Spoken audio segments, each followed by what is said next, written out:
Hi friends, welcome back to Nagas Kitchen. இன்னைக்கு நம்ம Nagas Kitchenல உங்களோட நான் ஷேர் பண்ணிக்க போறது bread sandwich with 3 type of sauces.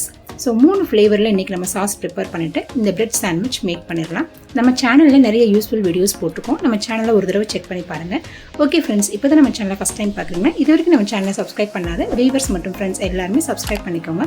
அப்படியே பக்கத்தில் இருக்கக்கூடிய பெல் ஐக்கானையும் டச் பண்ணிவிட்டு வரக்கூடிய ஆப்ஷன்ஸில் ஆல் கொடுத்துருங்க. நம்ம சேனலில் போஸ்ட் பண்ணக்கூடிய எல்லா வீடியோஸும் உங்களுக்கு அப்டேட்டடாக வந்துடும். இப்போ பிரெட் சாண்ட்விச்க்கு பார்த்தீங்கன்னா மசாலா ப்ரிப்பேர் பண்ணிடலாம். இந்த மசாலா ப்ரிப்பேர் பண்ணுறதுக்கு ஃபஸ்ட்டு கொஞ்சம் பட்டர் ஆட் பண்ணியிருக்கேன். இதோட கொஞ்சமாக ஆயில் ஆட் பண்ணிக்கலாம். இதில் பார்த்தீங்கன்னா 1/4 டீஸ்பூன் சீரகத்தூள், 1/4 டீஸ்பூன் சோம்பு பவுடர் நான் சேர்த்துருக்கேன். அதுக்கப்புறமா பொடியாக நறுக்கின வெங்காயம் நம்ம இதில் ஆட் பண்ணிக்கலாம்.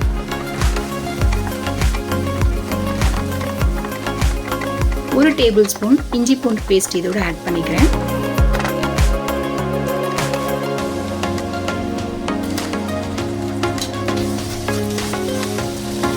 அரை டீஸ்பூன் மிளகாய்த்தூள், அரை teaspoon garam masala powder add பண்ணிக்கலாம்.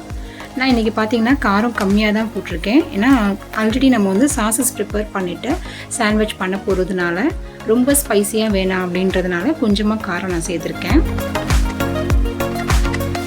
இந்த மசாலாவுக்கு தேவையான உப்பு இப்போ சேர்த்தாச்சு. அதுக்கப்புறமா 3 உருளைக்கிழங்கு நல்லா மசிச்சு வச்சுருக்கேன். அதை இப்போ இதில் ஆட் பண்ணிவிட்டு நல்லா மிக்ஸ் பண்ணி விட்டுக்கலாம். இந்த மசாலா பார்த்திங்கன்னா ரொம்பவே சிம்பிளான பேசிக்கான ஒரு மசாலா தான். இது வந்து நம்ம சாண்ட்விச்சுக்கும் ப்ரிப்பேர் பண்ணி யூஸ் பண்ணலாம். அதோட சமோசா பண்ண போது இந்த மாதிரி சீக்கிரமாகவே ஒரு மசாலா ப்ரிப்பேர் பண்ணிவிட்டு சமோசா போட்டு கொடுத்துடலாம். இப்போ மசாலா நமக்கு ப்ரிப்பேர்ட் ஆயிடுச்சு. அவ்வளோதான், ரொம்ப ஈஸியான மெத்தடில் மசாலா ப்ரிப்பேர் பண்ணியாச்சு. இப்போ ஃபஸ்ட்டு வந்து பார்த்திங்கன்னா நம்ம க்ரீன் சாஸ் வந்து ப்ரிப்பேர் பண்ணிக்கலாம். க்ரீன் சாஸ் அப்படின்றதுக்கு கொஞ்சமாக கொத்தமல்லி இலையும் புதினா இலைகள் அப்புறம் ஒரே ஒரு பச்சை மிளகாய் நான் எடுத்திருக்கேன். இப்போ இது எல்லாத்தையுமே ஒரு மிக்ஸி ஜாரில் போட்டு நல்லா கிரைண்ட் பண்ணி எடுத்துக்கலாம். இதோட கொஞ்சமாக நான் லெமன் ஜூஸ் ஆட் பண்ணிக்கிறேன். இந்த சாஸ் வந்து பார்த்திங்கன்னா பிரெட் சாண்ட்விச்க்கு மட்டும் இல்லாமல் நம்ம வீட்டிலையே வந்து பர்கர் கூட ப்ரிப்பேர் பண்ணலாம். அந்த டைம் இந்த சாஸ் நீங்கள் யூஸ் பண்ணிங்கன்னா ரொம்பவே டேஸ்ட்டாக இருக்கும். இப்போ சாஸ் ப்ரிப்பேர் பண்ணுறதுக்கு அந்த ஜூஸ் ரெடி பண்ணியாச்சு. அடுத்தது மயோனிஸ் வந்து இந்த மாதிரி எடுத்திருக்கேன். இப்போ இந்த மாதிரி சின்ன மிக்சிங் பவுல் 3 பவுலில் ஃபஸ்ட்டு மயோனிஸ் வந்து ஃபில் பண்ணிக்கலாம். நீங்கள் எவ்வளோ ப்ரெட் வந்து மேக் பண்ணுறீங்களோ அதுக்கு தகுந்த மாதிரி சாஸ் வந்து குவான்டிட்டி வந்து நீங்கள் மிக்ஸ் பண்ணிக்கணும்.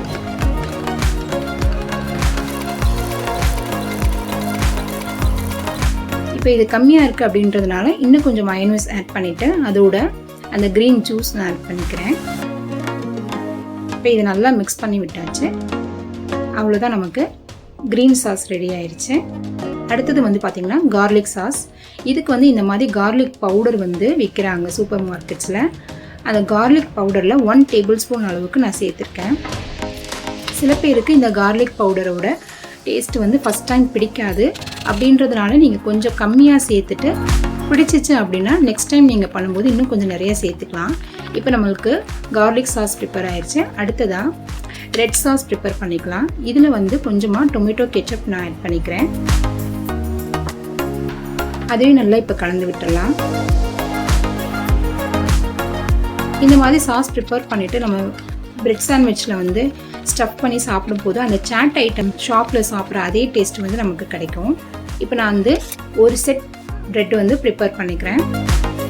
ஃபஸ்ட்டு வந்து இதில் கொஞ்சம் பீஸா டாப்பிங் ஆட் பண்ணிக்கலாம். பீஸா டாப்பிங்கும் வந்து சூப்பர் மார்க்கெட்ஸில் ஒரு பாட்டிலில் கிடைக்கும். அதை நீங்கள் வாங்கி யூஸ் பண்ணிக்கலாம்.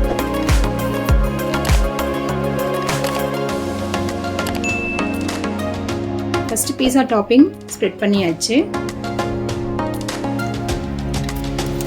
அதுக்கப்புறமா நம்ம க்ரீன் சாஸ் ஸ்ப்ரெட் பண்ணிக்கலாம். இதோட நம்ம ப்ரிப்பேர் பண்ண மசாலா வச்சாச்சு.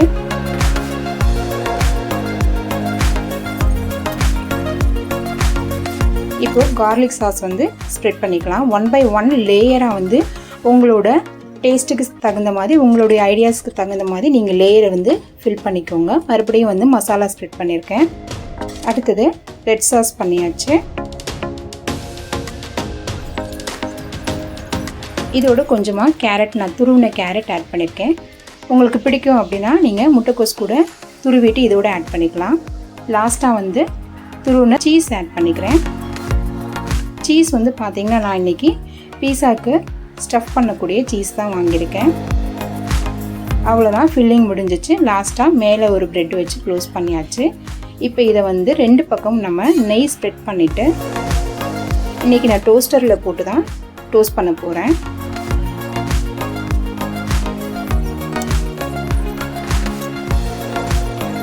அவ்வளோதான், நமக்கு செட் ஆஃப் பிரெட் ரெடி ஆகிடுச்சு.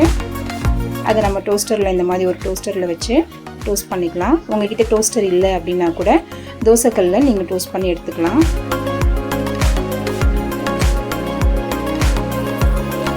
மேலேயும் இப்போ நெய் ஸ்ப்ரெட் பண்ணிவிட்டு டோஸ்ட் பண்ணிடலாம். அவ்வளோதான், முடிஞ்சிச்சு. அவ்வளோதான், நம்மளோட பிரெட் சாண்ட்விச் ஈஸியாக மேக் பண்ணியாச்சு இன்றைக்கி. ஓகே ஃப்ரெண்ட்ஸ், இன்றைக்கி ஷேர் பண்ண இந்த வீடியோ உங்களுக்கு பிடிச்சிருக்குன்னு நான் நினைக்கிறேன். இந்த வீடியோ உங்களுக்கு பிடிச்சிருந்தா நம்ம சேனலுக்கு ஒரு லைக் பண்ணுங்கள், கமெண்ட் பண்ணுங்கள், மறக்காமல் சப்ஸ்கிரைப் பண்ணிக்கோங்க. அப்படியே பக்கத்தில் இருக்கக்கூடிய பெல் ஐக்கானையும் டச் பண்ணிவிட்டு வரக்கூடிய ஆப்ஷன்ஸில் ஆல் கொடுத்துருங்க. நம்ம சேனலில் போஸ்ட் பண்ணக்கூடிய எல்லா வீடியோஸும் உங்களுக்கு அப்டேட்டடாக வந்துடும்.